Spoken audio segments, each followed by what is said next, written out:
Nous, on va vous raconter l'envers du décor, ce que vous n'avez peut-être pas vu.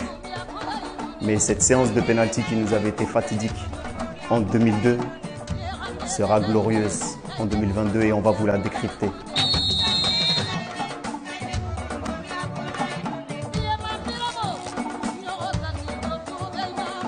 Le Sénégal est enfin champion d'Afrique. Incroyable mais vrai. 2022, la bande à Sadio Mané a réalisé ce qu'aucune génération n'avait réussi à faire par le passé. Nous avons toujours eu des joueurs d'exception. Mais il a fallu attendre ce 6 février 2022 pour enfin toucher le Graal. Il y a vraiment beaucoup de similitudes entre la génération 2002 et la génération 2022.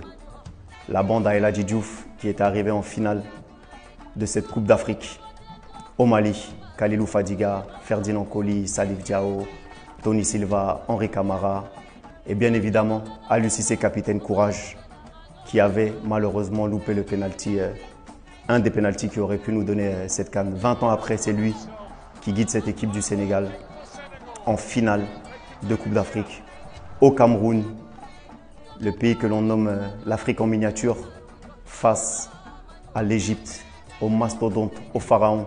7 fois titré, la finale de rêve, et c'est de décrocher la première étoile face à l'équipe, la nation aux 7 étoiles.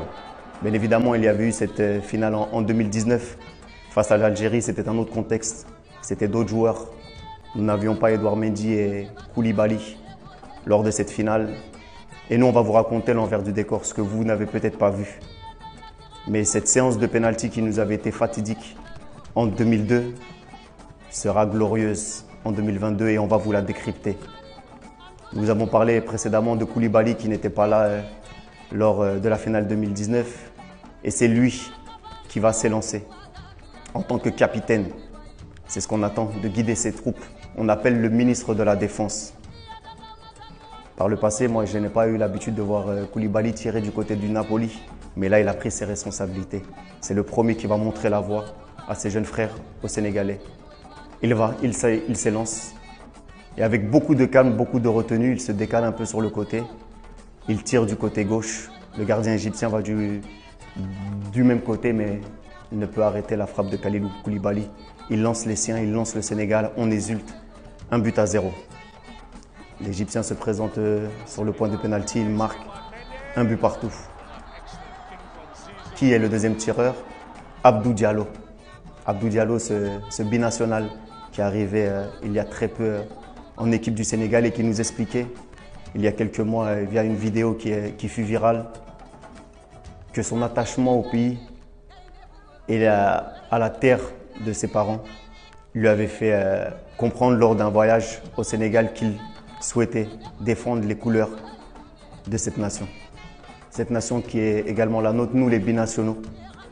Par le passé, Sylvain Ndiaye, Habib Beye, moi-même et tant d'autres pendant toutes les générations qui, malgré que nous ne sommes pas nés ici au Sénégal, nous nous sentons appartenir à ce magnifique pays qu'est la Teranga, puisque en réalité, vous n'êtes pas plus sénégalais qu'un autre lorsque vous naissez dans un endroit, c'est l'appartenance et c'est surtout ce que vous ressentez dans votre cœur qui est important.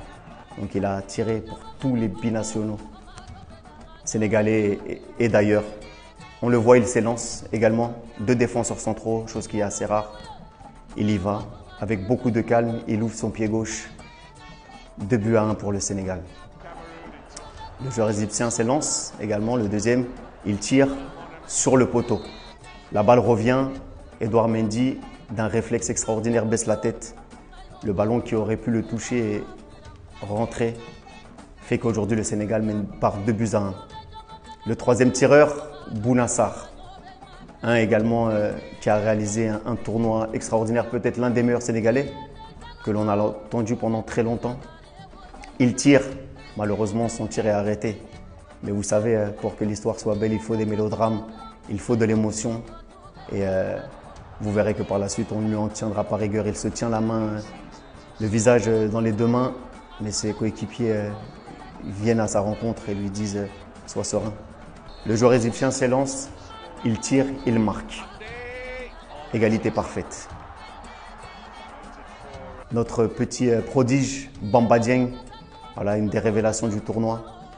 Le pur produit sénégalais, formé à l'Institut Djembar, chez le précurseur, le président CR7, qui a fait énormément de bonnes choses, dont sont sortis notamment Saliou Ciss, Idrissa Gana Gueye également présents dans cette équipe qui seront, vous verrez, champions d'Afrique. Il représente la formation à l'africaine, la formation à la sénégalaise. Sadio Mané, Saliou Ciss, Idrissa Gana Gueye, Ismaïla Sarr, Pape Sarr et j'en passe. Tous sont sortis de nos centres de formation ici. Cela démontre qu'il y a du talent et qu'avec un peu d'infrastructure, nous pouvons sortir des champions d'Afrique. Il s'élance l'insouciance, la froideur et le talent. Il ouvre son pied, il envoie le gardien de l'autre côté. On reprend l'avantage. Au tireur égyptien de s'élancer, il y va. Il a face à lui l'un des tout meilleurs gardiens du monde, si ce n'est le meilleur. Le joueur égyptien s'élance. Edouard part du côté sur sa droite. Il arrête le tir du joueur égyptien. Le Sénégal peut à ce moment-là remercier Edouard Mendy. 5e tireur, Sadio Mané, l'enfant béni, l'enfant de Bambali. Celui que toute l'Afrique aime. L'humble, le travailleur, celui qui a franchi les paliers les uns après les autres. Lui qui a pleuré en 2017 lorsqu'il était le 5e tireur face au Cameroun et qu'il avait malheureusement loupé cet exercice. Il était inconsolable. Tout le monde était venu vers lui, notamment Aliou Cissé qui l'avait retenu. 2019, il avait pleuré une nouvelle fois lorsqu'on avait perdu face à l'Algérie. Sadio Mané, c'est quelqu'un qui s'est forgé un mental d'acier.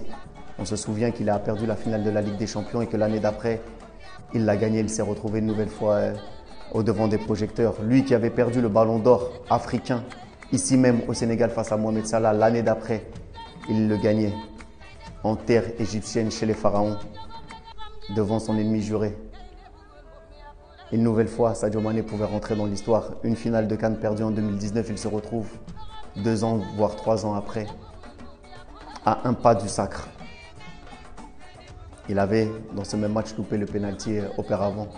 Ce n'est pas forcément un expert en la matière, mais sa force de caractère et son état d'esprit allaient nous permettre peut-être de toucher le Graal. Sadio Mané, qui s'était un peu décalé de ses coéquipiers lors de cette séance de pénalty, il savait que l'histoire serait belle pour lui. Mieux qu'un film de Spielberg, aussi beau que tous les scénarios que vous auriez pu vous imaginer, Sadio Mané a la balle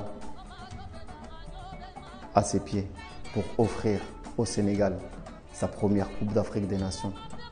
On le voit à la différence du pénalty dans le match. Il part avec beaucoup de détermination. On voit que ses pas sont affermés. À peine l'arbitre siffle, Sadio Mané fonce sur le ballon et avec tout ce qu'il a en lui, tout le diom, toute la teranga, toute la hargne de tous les Sénégalais, expédie le ballon dans le petit filet et offre cette première étoile au Sénégal. L'histoire est belle, l'histoire est fantastique.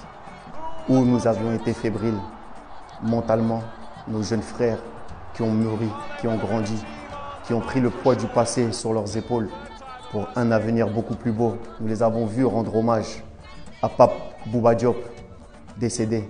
Nous avons vu rendre hommage avec les danses, avec les célébrations. Le Sénégal est champion d'Afrique. Le Sénégal écrit enfin la plus belle page de son histoire. Mais ce que nous avons semé hier, le baobab a grandi.